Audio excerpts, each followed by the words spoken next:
Today on ICMDA webinars, we're really privileged to have back Andrea Williams from Christian Concern, who's going to speak to us on the issue of transgenderism and civil liberties. And I can think of a few people more qualified to do that. Welcome, Andrea. So, Andrea, it's just such a privilege and honor to have you back here again. I know you're incredibly busy this week with all sorts of things happening, and we're just so grateful that you've made the space for us here. I also understand that you're about to run your 12th marathon this Sunday. I am. In San Remo, which I had to look up, but it's in Italy, and it sounds like a wonderfully idyllic place to go. I'm not sure so idyllic to run a marathon, but we're wishing you all the best for that. So thank you so much. Thank you. So as to the topic now, transgenderism and civil liberties. And transgenderism as a legal concept has dramatically affected Western culture, as few other things have done over the last decade. Often the term is ill-defined, or it's conflated with gender identity ideology, leading to an overly broad interpretation. And this has impacted education, employment law, safe spaces for women, religious freedom, child safeguarding, female athletics, freedom of expression, and many other aspects of life. The list just goes on and on.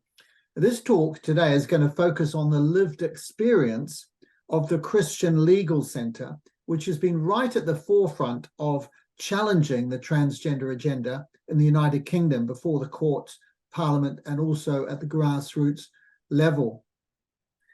And we are under constant attack, and really the situation we're facing in the UK today is a precursor to what's going to be faced in many, many other countries in the world. So if you're listening today, perhaps the first message of all is to take warning, because forewarned is forearmed. Andrea qualified as a barrister back in 1988. We have known each other for over 30 years, way back when she was the student worker at the Lawyers Christian Fellowship, and I was the student worker at the Christian Medical Fellowship. We did lots of things together then.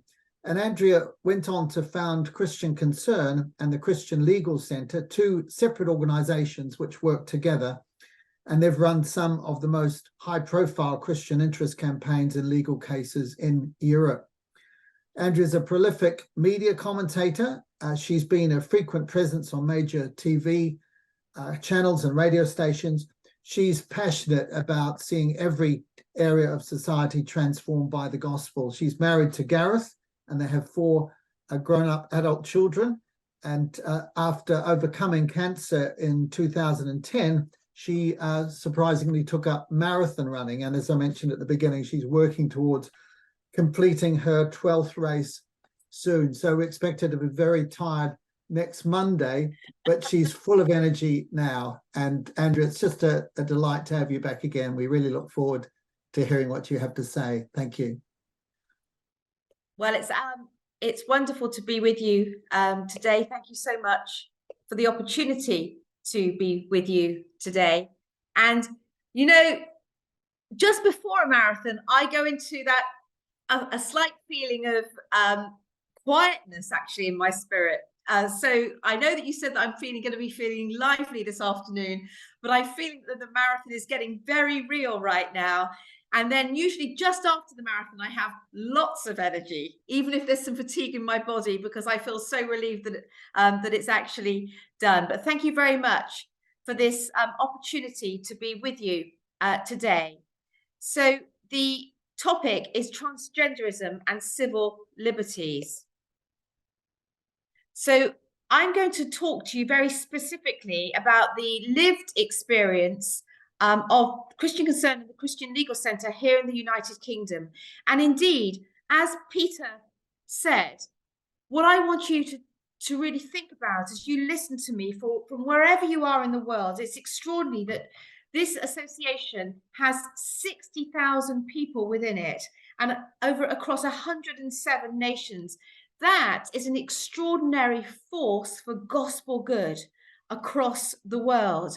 And as I present to you today, I'd like you to think about where you are in your nations and where you are within the medical profession in your nations, and what you might do in terms of the stage at which you are in order to resist what has occurred in the United Kingdom. So I do pray that that is what you would do. And that, how are you going to resist perhaps great funding channels that come your way, that are offered to you from the West, in order to actually propagate some of the transgender sexual ideology that we have had in the United Kingdom? As a Christian body, I want us to go right back to the beginning, the exaltation of how now we are to live. And so to look at God's 10 commandments to us, but really today, just the first commandment, which says, you shall have no other gods before me, but also that you shall not make yourself an image, an idol in the form of anything in heaven above or on earth below. And so I just, again, just overarching of that, you shall have no other gods but for me, you shall not make for yourself an image. And there's a sense in which what we are doing in the West, what we have done is we've come to idolize sex post the sexual revolution, our bodies, youth, even the manipulation of our bodies and the way that we look. We've come to idolize these things, come to value these things in our culture above God. And very often what happens in the culture has an impact downstream in the law. There's a sense in which you may not have laws in Latin America right now around transgenderism or the redefining of marriage, although I know in some of those nations the redefining of marriage is already happening. But what you will have is a culture that is idolizing them, that is abandoning God and is idolizing those products of the sexual revolution. And as a result of that, what we have seen is that law very often then follows quite quickly. What has happened in the United Kingdom with regards to this particular issue has taken place across my lifetime. I'm coming up to 60 years of age. This has happened across my lifetime. But what I see happening in other nations across the world is they go from being very conservative to flipping very quickly in the space of 3 to 5 years. So what has taken the United Kingdom 60 to 70 years happens in fact very quickly in other nations in under a decade, sometimes in under half a decade. Genesis 1, let us make man in our image according to him. Let him have dominion over the fish of the sea, over the birds of the air. So God created man in his own image. So the recent history, the Queen reigned for 70 years and she died just last year. And when she came, and when indeed the king came to the throne, they both said these words. So I just want you to note that this is our constitution. This is our unwritten constitution in the United Kingdom. Rooted in our constitution was this: will you to the utmost of your power maintain the Protestant Reformed religion in the United Kingdom established by law? They are presented with a Bible and the moderator says, here is wisdom, this is royal law, these are the lively oracles of God. So rooted at the heart of our unwritten constitution in the United Kingdom, dating back to the Magna Carta, is Christianity, is law that is framed around Christian principles and Christian precepts. Lord Denning in 1952, the year the Queen came to the throne, one of the most famous judges of the 20th century said this: it is, I suggest to you, a most significant thing that a judge could draw his principles of injustice from the Christian commandment of love. I do not know where else he is to find them. The common law of England has been moulded for centuries by judges who have been brought up in the Christian faith. Now, again, I want to say to all of those that are viewing this with me right now, where is your nation in terms of what your nation, what your territory is holding dear? How is the public framework shaped? Is it still, can people in a position such as Lord Denning, whether in Parliament or in the judiciary or in education or in public spaces, would they ever say something like that, that we are being shaped by the Christian faith? And if not, then the medical profession. I think there's a very important core warning to say that this is what we should be working and aiming and considering to occupy. Let's look then to Sir James Munby, who in the year that same-sex marriage was legalized in England, and as president of the family religion, and in response to one of our cases at the Christian Legal Centre, said this: religion, by which he really meant Christianity, is no longer the business of judges. The court should not try to be the guardians of morality, because there is no longer one definition of right and wrong in the wake of the sexual revolution. So let's say the sexual revolution happened in the 1960s. We had the whole outworking of that. Judges should now take people as they find them. Beliefs about matters such as sex outside of marriage or homosexuality, held by the majority in the 1960s, are as distant to modern Britons as ancient civilizations such as Nineveh or Babylon. So that's a massive shift in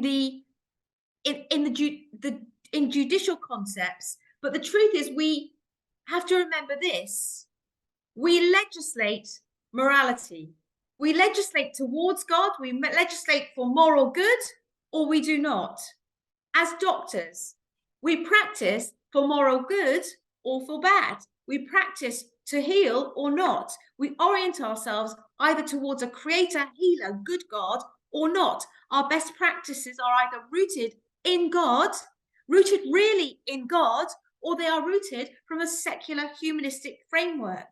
And so I want to say to the medical profession that how you shape your profession, how you shape your best practices, how you shape, how you formulate at the center of hospitals, but then also at the center of good practice regulations within the medical framework is vitally important. And I know that many of you will be in positions of being able to shape those things. And therefore, I say again, to heed the warning that I bring.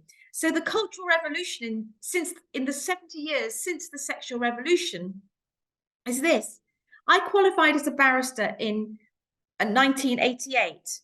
And so many things have happened that would have seemed unfathomable at that in 1988. But let's look at the difference from when the Queen came to the throne to now. In 1953, abortion was illegal. There will be nations that I'm speaking to where abortion is illegal. I want to say to you, that's a moral good.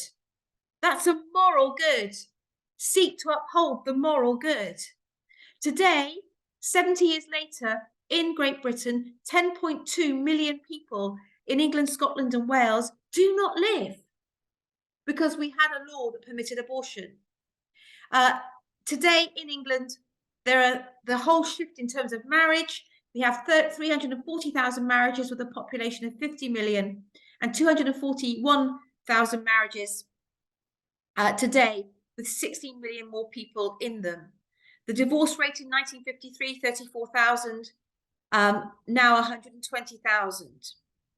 Why do I say, why have I started there in this presentation today? I've started there because I want you to understand that transgenderism does not come in a vacuum. When Sir James Munby spoke of the wake of the sexual revolution and judges do not judge the morality of a people, he didn't mention transgenderism. That's because in 2013, when same-sex marriage had been passed, we did not imagine in this country, in the United Kingdom, that transgenderism would become the next line, that this would become entirely normalized. But it did within a year. It happened very, very fast. And that's again why I want to say to the nations that are watching here that all the things that come before it are linked. And transgenderism is an end stage game. It's one of the end stages in terms of the manipulation of the body, literally exchanging what is physical, Genesis 1, creatorial truth, for something that is not true, that is not good for a person, that can never be right. And it comes after a whole series of other things. And that's why I have outlined them. I want to do this very quickly with this timeline that I have of our legislation in the United Kingdom.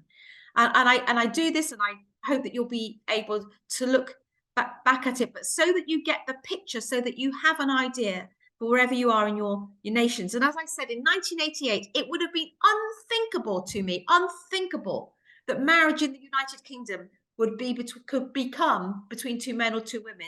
It would have been unthinkable to me in 1988 that it would be possible for a female person to be labeled a male person on a government document.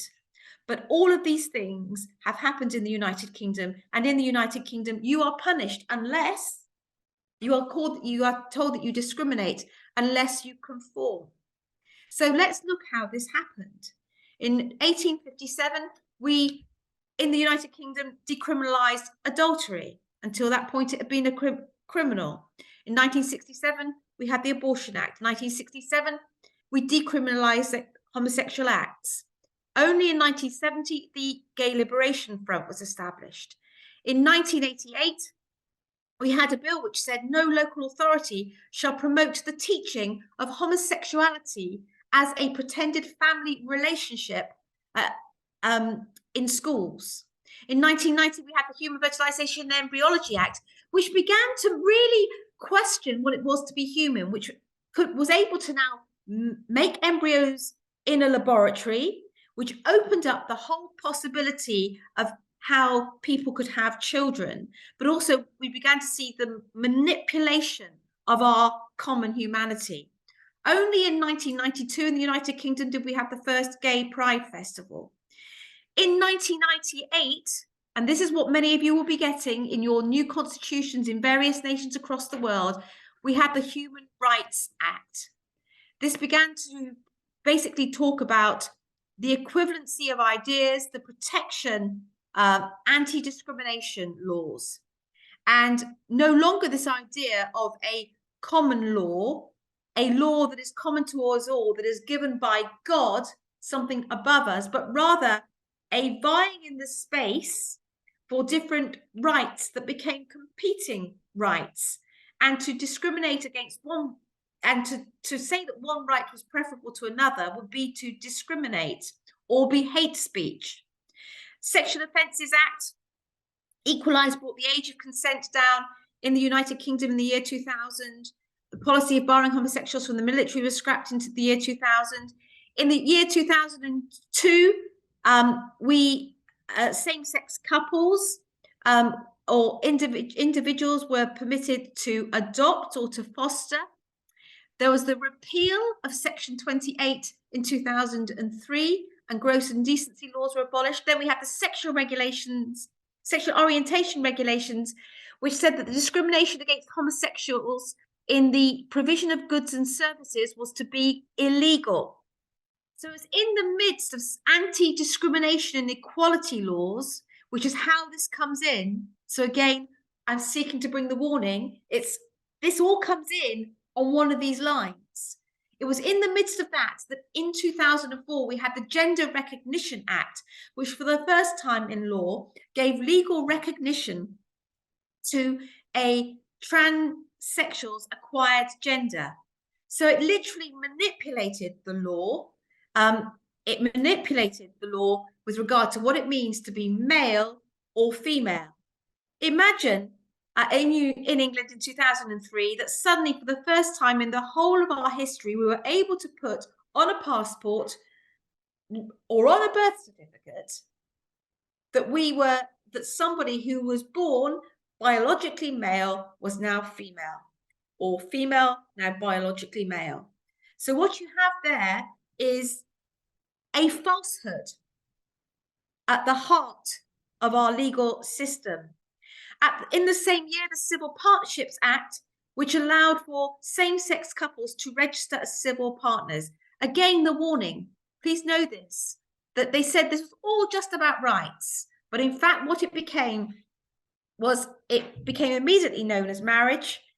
And the rights that were accorded to civil partners were absolutely equivalent to marriage. So now in this year, you have the ability to change sex recognized in law and the ability to marry the same sex changed in law. So this is again this violation of the Genesis 1 and God's commandments in Exodus 20. Then you begin to have the homosexual lobby becoming more and more brazen, saying that anyone who disagrees with them is homophobic. They had awards such as Bigot of the Year. So all of this was beginning to happen unless you actually approve. This is not about toleration. That actually these lifestyles, this way of living needs to be approved. Otherwise, you discriminate and can be punished. And then building on the 1990 Act, the Human Fertilization and Embryology Act, allowed again for the whole opening up of what family is, because now all the laws were opened up around surrogacy, donor insemination. So what do you then have in terms of family as it's defined in the United Kingdom? A man and a man, a woman and a woman, a man and a woman. And so this is also, if a man has become a woman or a woman has become a man, they all fit into this as well. And then what you have in terms of all of that is the ability to have a family, either naturally, by way of fertility treatment, surrogacy, IVF, adoption and fostering. And every single one of those family units is deemed equivalent in law. And the equality legislation will say that unless you promote, unless you approve, you discriminate and you will be punished. And so then what we have is just that in terms of the Equality Act in 2010, and then the same-sex marriage redefining in 2013. Then in Scotland, the same thing. And in 2017, pardoned men for historical convictions under sodomy laws. And we go to this. Then we go to 2020, where essentially we have a new Divorce Act, which basically tears up the rule book on marriage. It says if you're fed up of marriage in England, essentially you can just say, "I divorce you." No reasons need to be given. We're thankful that the Westminster government rejected calls to introduce self-ID, literally a person, me saying to you now, I am a man and I want to be recognized as a man, and getting that on a government document. That was resisted, but it may be reintroduced, particularly if we go into a Labour government next year. And right now we're battling bans, an introduction of a bill in our parliament to ban counselling for those with unwanted same-sex attraction, or for those who are gender transitioning. The Act of 2004, just like the Abortion Act, like these acts, how these things are introduced, appear to have very high bars. The person would have to be over 18, would have to live in the opposite sex for 2 years. This would need to be signed off by a psychiatrist. This would need to be proved, and another doctor. There would need to be many checks and balances. But what we actually have now, 20 years on from this very high bar, is children in schools as young as 6 and 7 identifying in the opposite sex and being made known in the opposite sex, and all the school records and indeed public records are treating them as if they are in the opposite sex. The full gender recognition certificate also punishes, by way of a criminal offence, anyone who reveals a person's actual original their sex, the sex that they actually are. You'll all be aware of and this will be happening across the world and in your countries, the culture in relation to this, where you see, perhaps the sort of first celebrity transgender was Bruce Jenner, an extraordinary, amazing decathlete, an Olympian. And now known as Caitlin, and posturing in the way that we see there. But again, we see there the manipulation, the medical manipulation that we have to the body. More recently, Ellen Page, who becomes Elliot Page, and that's an absolutely tragic one. Well, they're both tragic, but this is a really tragic one to watch. And we're seeing more and more women and girls transitioning in this way. Here you see two well-known people here in the United Kingdom who are the patrons of mermaids. Hannah is the person that looks like a woman here, was actually in the army, a captain in the army before, and Jake was an actress before. There they are on their wedding day. So they have switched, they can't switch sexes, but they've switched sexes. And now they've had, in fact, they've had 2 babies by surrogacy, and they are in our schools promoting transgenderism to our children in schools as patrons of mermaids. This is what I want to say to you, that what becomes very concerning is how real they look in the genders that they say they are. Also, what we have is this kind of notion where a woman says that she is a man, stops hormone treatment in order then to have a baby, but in order then to revert back to saying she is the father and her partner will be the mother. This kind of situation becomes a real thing that becomes entirely normalized in the culture, in our schools, and if we speak against it, we are punished. And indeed, what our Deputy Prime Minister at the time of the passing of the Marriage Same-Sex Couples Act in 2012 said was that once these things become law and on the statute books, remembering that they're downstream of culture, then I think it's all going to become very normal. And who does it become normal for? Well, mermaids goes into our schools. Drag queens are now targeting our 2-year-olds. They're in our public libraries. They're in our schools. And this is our Department of Education. My colleague took this when he went in to our Department of Education. Note there, I'm an LGBT plus champion, pronouns, she and her. We cannot tell by looking at someone or by their name how they self-define their gender. And many organizations are making people in this country, both private and public, making people put on their preferred pronouns onto their signatures. Now, I just want you to look at that, because the funding that's going to come in from the West to various nations that are on this presentation, that funding says you will become an ally, you will become an LGBT champion. This is what it looks like. This is actually physically what it looks like. This is year 1 in a school. We've been learning about Martin Luther King for PSHE.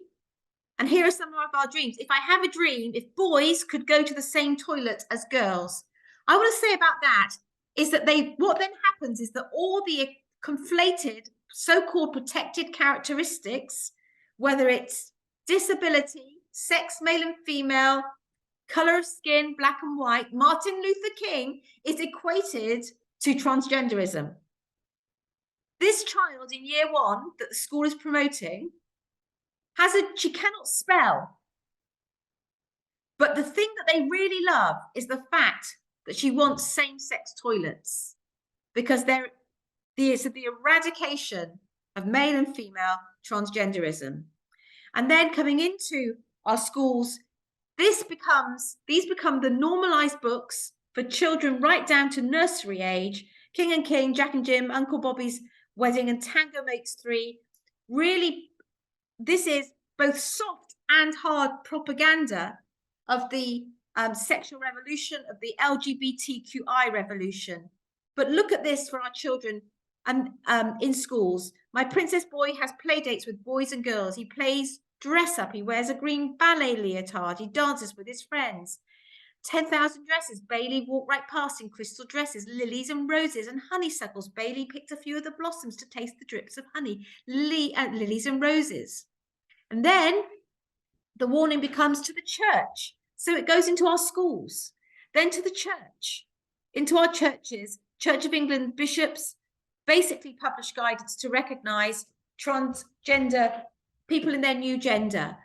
This here on the right, you have the Archdeacon Rachel Mann, newly appointed in Manchester, which is a LGBTQI affirming diocese. So again, in your nations, doctors, dentists, we need to awaken the church to what this means. So what we then have is faithful teachers of the gospel, of the Bible, in churches are removed and called a safeguarding risk to children. And Archdeacon Rachel Mann, a trans woman who is in fact a man, is in. And this man, who upholds marriage and being made male and female in a very mild-mannered way, he is removed. He's reported to our counter-terrorism as a threat, and he's also deemed to be a safeguarding risk. We then have this. Then impacts foster couples if they say that they won't they will refuse to promote homosexuality to children in their care. School governors are removed from school boards for questioning whether some of these bodies, such as mermaids, come into schools. So the drag queens come in, but when we question whether they should come in, then people, men and women, are being removed from governing bodies of schools. Parents, their 6 and 8 year old, they have 6 and 8 year old boys who are getting very disturbed because 6 and 8 year olds in their schools were identifying in the opposite sex, and they woke up saying, "Mummy, mummy, daddy, am I going to wake up a girl? I'm a boy, I'm a boy." And for bringing this to the school's attention, this family was labelled homophobic. This family had an amazing relationship in the school. Homophobic, transphobic, bigoted, so much so that they had to withdraw from the school. But we in fact challenged all of this, and now the government is looking. This is now some 5 or 6 years later at rewriting the guidance. And indeed, this week we were told that schools do not need to be forced to recognise a child in the opposite gender. Pastoral workers sacked for sharing concerns on Facebook. Those books that I showed you, My Princess Boy, that were being taught to her primary aged children. She was dismissed for gross misconduct. She was compared to a Nazi. On the panel to judge her case were transgender activists. This is all happening. Yes, it's happening in the United Kingdom. I hope that I'm sounding the warning to you. A teacher who said, "Well done, girls," to a group of girls. One of them was identifying as a boy. He was suspended for gross misconduct. He was put into isolation in the school whilst they investigated. But it didn't end after they dismissed him for gross misconduct. When he got another job, he was followed. And then they sought to remove him from teaching entirely, which they have successfully done for now. We are appealing that. This started in 2017. We're now in 2023. Awake, arise, all of you that are listening here. Similarly, a teacher who raised a safeguarding concern around an 8-year-old child identifying in the opposite gender. She has been removed from teaching. She sought to raise the safeguarding concern, but now they say that she's the safeguarding risk because she questions this in an 8-year-old. So she again has lost the profession that she loves. I'd now like to introduce you to David Makareth, who will just tell his story in 2 to 3 minutes about what happened to him. He is a doctor with 25 years experience, and he was trained to be a health and disability assessor. So perhaps we can share the screen for Dr. Makareth. Hello, I'm David Makareth. I'm a retired accident and emergency doctor, and the summary is basically this, that we're made male and female in the image of God. As Christian doctors, we need to say that, and we need to say that a person can't change sex. So if we've got one message relating to this, it must be that we can say with absolute integrity a person cannot change sex. 5 years ago, I was starting work with the Department for Work and Pensions here in England, and I lost my job because I refused to use transgender pronouns. I considered that to be dishonest. I considered it to be a denial of my Christian faith. I'm very, very thankful to God that we had Christian lawyers who could come alongside and help us, and they have been extraordinarily helpful in this fight. But this fight is still going on. And if we have 60,000 Christian doctors, we need 60,000 to speak up and simply to say what we should be saying in medical schools as well, that a person cannot change sex. The onus is on the other side to prove that. Some of my colleagues will say that when they have transgender patients, and of course we must always treat all of our patients with compassion and respect, but they will say it's kinder to use transgender pronouns, and you can see why that argument's the case. But my position as a Christian doctor has been simply this: every time I, as a doctor, use a dishonest pronoun, I'm empowering teachers who are telling little children in the schools that they could be born in the wrong body, or that if they're girls, they could be boys, or boys, they could be girls. We, by failing to speak up, we, by failing to stand, are empowering those who are causing such harm and such damage. And it's so obvious. Why has the medical profession not come together to say this? A person cannot change sex. Now, I just want to finish off with a third comment, and this is something that happened to me 2 days ago. And so it brings it right up to date. 5 years ago, I lost my job. 2 days ago, this happened. It's happened in a town near here in the centre of England. I am also a Christian evangelist. I was preaching on these things and simply saying publicly to everybody that a person cannot change sex. And a woman came up to me and she was fuming, and she said, "How dare you? You're killing people by saying that." And I said, "Well, what do you mean?" She said, "Well, my daughter," and her daughter was with her, she's about 17 or 18 years old, is autistic, and she is going to transition and become a man. And people like you will cause people like her to commit suicide. So you are killing people by saying that a person cannot change sex. Now, how will you answer that as a Christian doctor if somebody brings that challenge to you?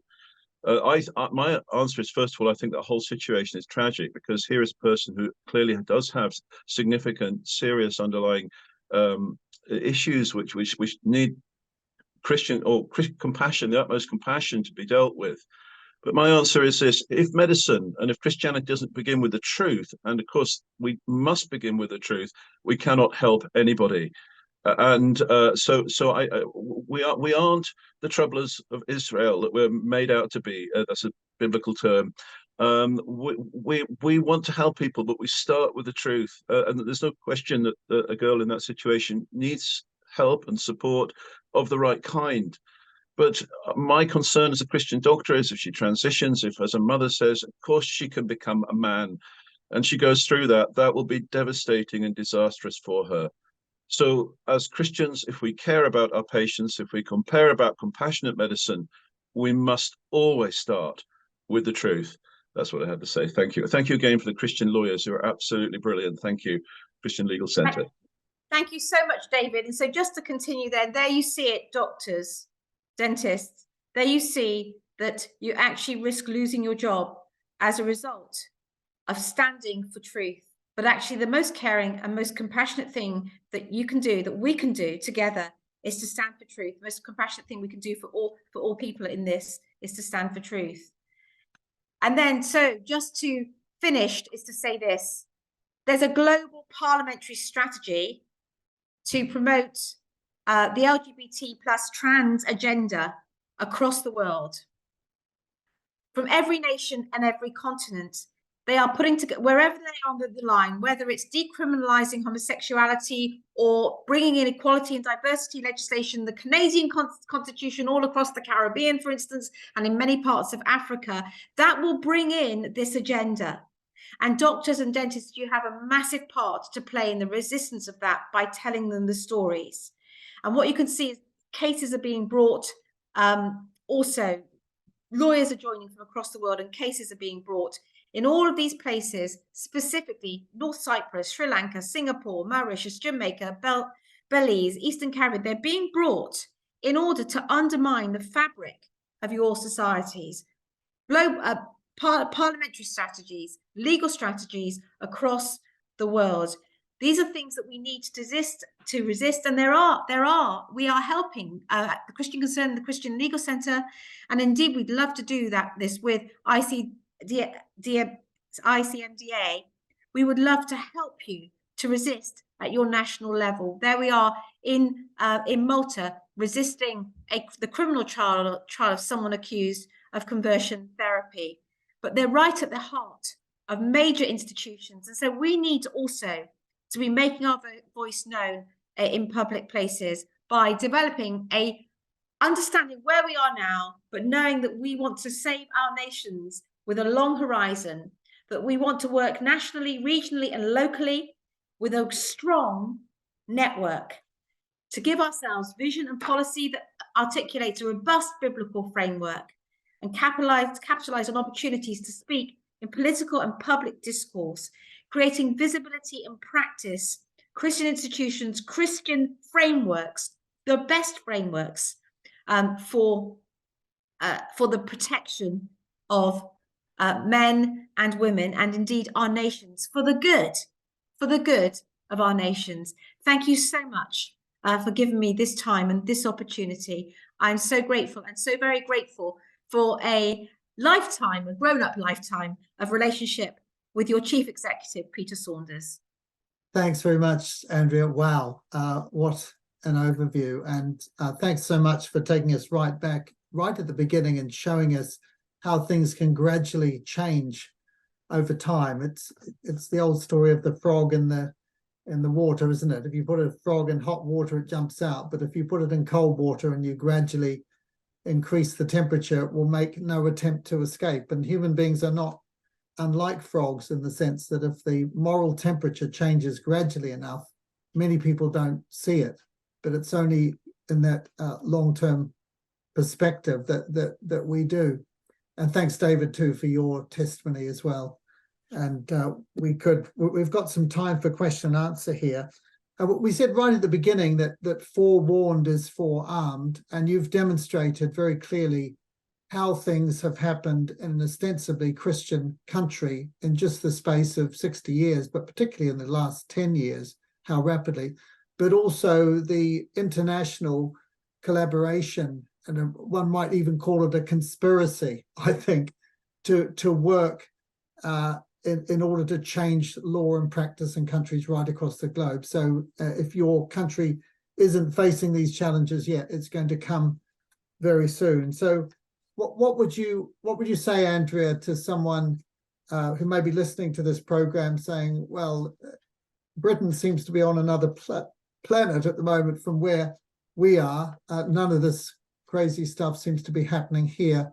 What would your message be to a doctor in that situation? That it absolutely is happening there.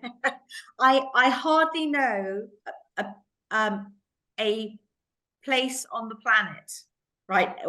Not that I know. Forgive me in some ways, but what happens is this. I was invited to. I'll give you an example. I'll answer this by way of an example. I was invited to Nepal, and in Nepal, there are many issues when you arrive. You see the structure and the poverty. You see Hinduism. It was previously a Hindu kingdom. There are many problems. But when I went to work with church leaders there, and with lawyers there, what was it that was coming in? A Canadian constitution. And what were they setting up? Equality and diversity bodies with funding from the UN. And immediately we were seeing abortion clinics coming in. Well, that's for the safety of women, which actually all leads to the commodification of bodies, both of women and children, redefining a family, and redefining of who we are as human beings. So in Nepal, where they've got to fix their roads, even in Kathmandu, you are seeing an international agenda being posed. My colleague was in Namibia last week, and he was seeing very similar things. And he said, I think Namibia's got 5 years. When I have been shocked at nations such as Latin America, where 5 or 6 years ago I went, and you could not have imagined that they as a nation, so conservative, many of them very Catholic and so on, but that they would turn to same-sex marriage. But nations in that region are falling one after another. So I say that it's like I think you have to look at where you are on that line and formulate international strategies to resist. And I would resist at any point on that line, which is in fact why when nations come to us, such as Jamaica and Sri Lanka, and want to resist things that right at the very beginning, and they come to us and say, should we resist the decriminalization of homosexuality? Well, I give them the line of where everything goes. And you know, that's and they choose to resist at this point. What about civil partnerships? What about redefining of these are all real questions that you will have as nations to ask yourselves where you are placed and what you will do. Yeah, absolutely. And you talked about the subtle way in which it happens and the way the message changes, because at the beginning, right at the beginning, back in the 1960s, it's tolerate me, isn't it? And it all sounds very reasonable. Then it becomes accept me, and then it becomes affirm me, and then it becomes celebrate me, and then it becomes or else. And we see the freedoms, the basic freedoms, freedom of speech, freedom of assembly, freedom to work, freedom to live according to one's conscience gradually being undermined. Where would you see this going in the United Kingdom and Western countries in the next 5 years if there wasn't any strong resistance to this process? Well, men and women are already being put in cells in the United Kingdom for preaching the gospel on the streets. And usually they get put into cells when they've spoken on these issues. The kind of situation David was in the other day, when he would say that we're born male and female and someone would take issue with that. So I can see with a banning of conversion therapy law, I can see it going to, at the moment, we're losing our jobs, people that stand up. But I can also see, it moving to criminalization for trying to help people move away from unwanted sexual behaviors and so on. So we're moving towards, that. The whole rise of AI, the whole rise of transhumanism. I'm not sure how deep and how dark all of this has to go yet in terms of how we behave, our behaviors most generally. What I would say, that I think that the thing I believe in the United Kingdom is that the church has been complicit in all of this. We have not loved Jesus so much that just really love him and to speak his truth. And so we've been comfortable in the culture.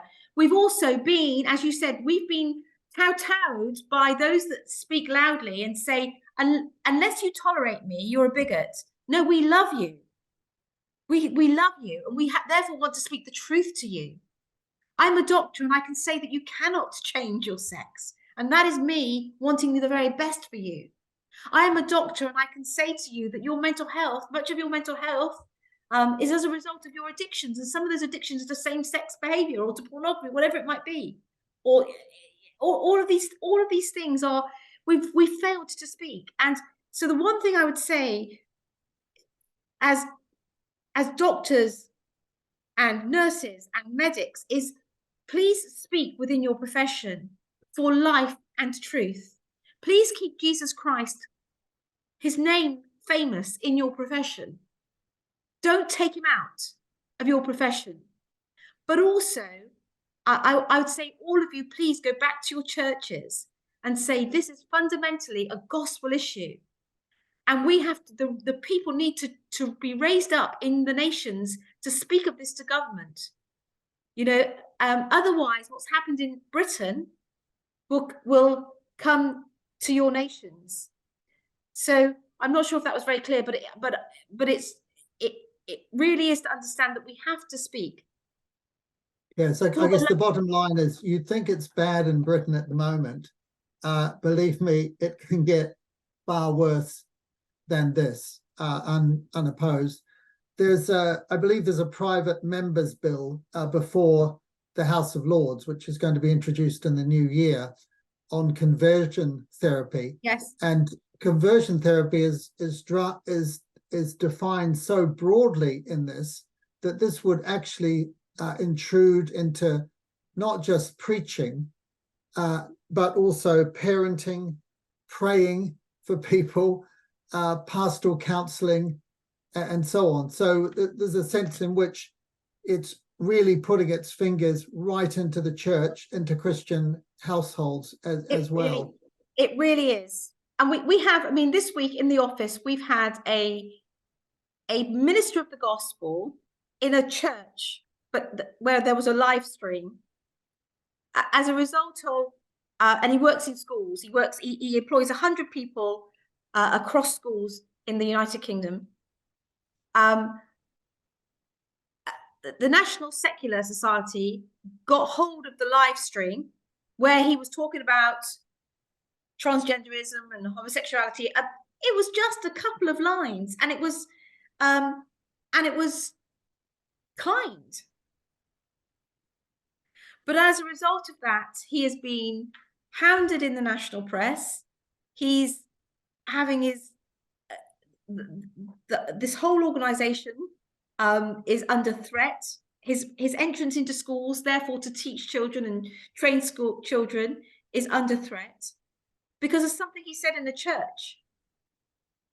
So as you have said, if a child reports a parent as not affirming them, what you may well then get is the state coming in and taking your child from you. That we're already seeing. We've already had those situations at the Christian Legal Centre, the threats of those situations.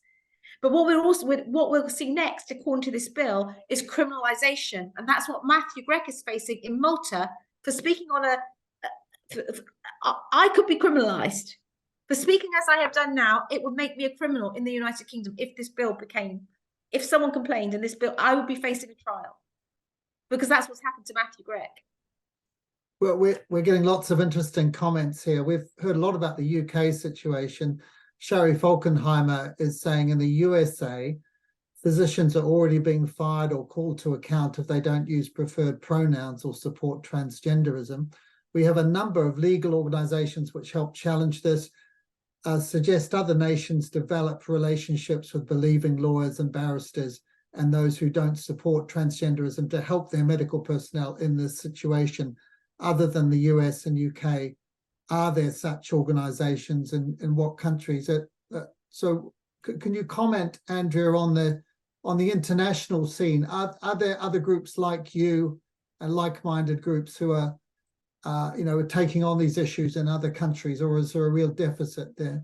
I think there is some deficit, and I think that we need to be working towards it. But I also would say that there is a network of international lawyers, as in we've in England and in the United States. You're right that we've learnt, we've come together, and we have organisations that are actually acting on this.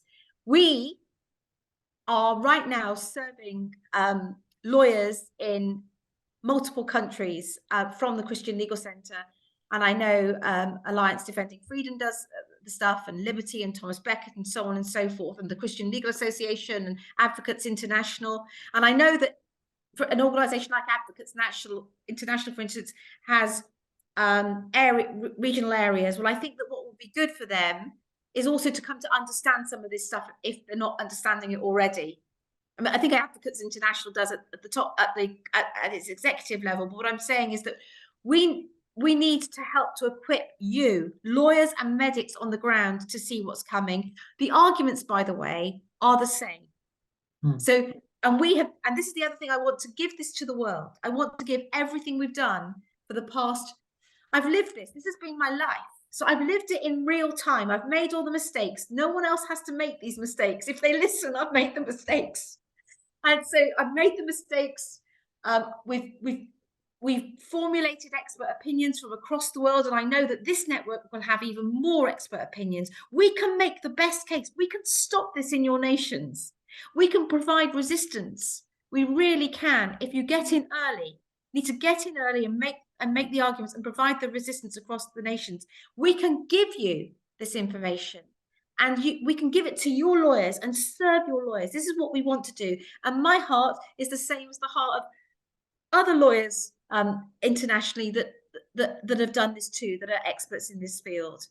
But we've got a proper bank of 20 years of legal argument, actually in skeleton arguments, in opinions. So we can do this. We can serve you, and so can others.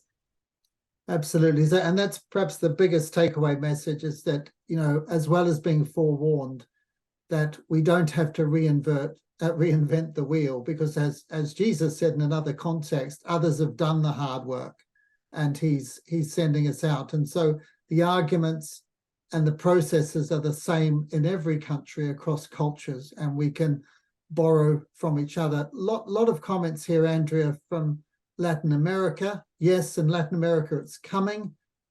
We hear in Costa Rica, we've had 2 projects of law in the Congress that are trying to allow children to start the transition process. Someone else, anonymous person, thanks Andrea so much for opening our eyes to this. The UK is certainly helping us in Latin America to see this reality, with you and other VIP speakers every Thursday, all of which calls us to act as Christian health professionals. Thanks very much. And one question from your experience in founding Christian Concern and the Christian Legal Center: how can we unite in the Latin American region to form something like that? It's crucial for us to do. So any quick comment on that? Well, we have